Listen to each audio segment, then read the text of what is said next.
In a quaint village by a serene river, there was an ancient temple known throughout the land as the Temple of Enlightenment. It was said that whoever entered it would find unparalleled wisdom. Yet, oddly, the temple doors remained closed to all.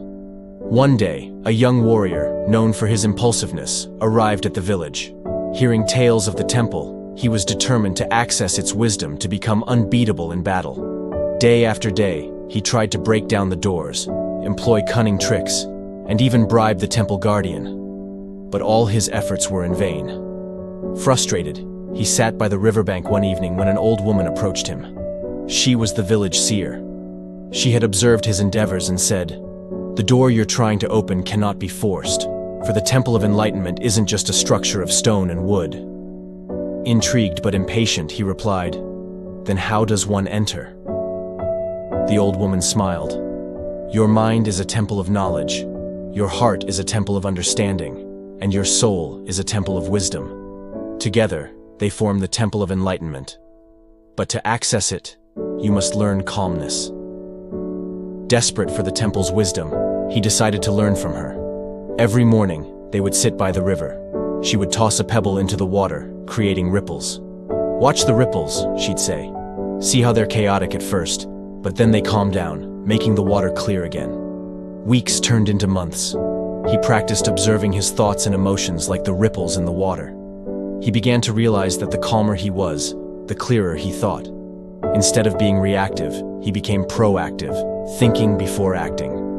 One day, as he meditated by the river, a group of rogue warriors confronted him, seeking a duel. The old him would have impulsively drawn his sword, but now, he stood still, his demeanor calm. The rogue warriors, expecting a reaction, grew more aggressive. Yet, with his newfound clarity, he saw through their intimidation tactics. Instead of drawing his sword, he began to speak of peace, unity, and understanding. His words, emanating from a place of genuine understanding and clarity, had a profound effect. The rogue warriors, taken aback by his calmness and wisdom, dropped their weapons. They admitted they were lost, seeking purpose. He, realizing the change within him, said, "Move with strategy, not emotion. Don't let others control how you feel. For in our calmness lies our strength, and in our clarity, our way forward." The rogue warriors, touched by his words, decided to stay in the village.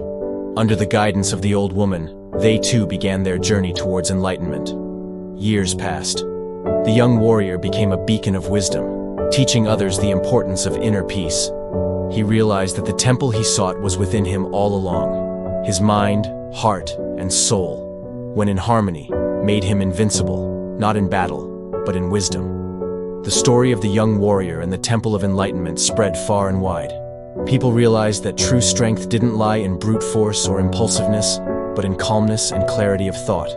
The village by the river became a haven for seekers of wisdom, not because of an ancient temple, but because of the wisdom that flowed like the river, continuous, serene, and enlightening. The moral of the story is that true enlightenment comes from understanding oneself. When we are calm, we think clearly. Our mind, heart, and soul, when in harmony, lead us to unparalleled wisdom. We mustn't let external forces disturb this harmony, for within us lies a temple more magnificent than any structure, the Temple of Enlightenment.